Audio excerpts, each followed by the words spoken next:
The hardest thing in the world for the Christian is to live by faith rather than by sight. It's difficult because we never see God. We have not been eyewitnesses of the resurrection like the first century apostles were.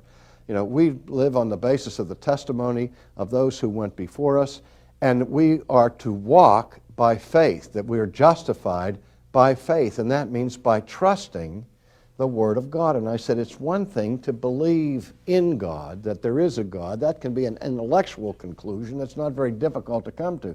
But it's quite another thing to believe God. Because what faith is, what living faith is trusting the promises of God. That even when everything around us seems to testify to the futility of our lives and would cause us to abandon all hope, we are people who are in a covenant relationship with God. We are people who live by trust in His promises. We break our promises to each other. We break our promises to God.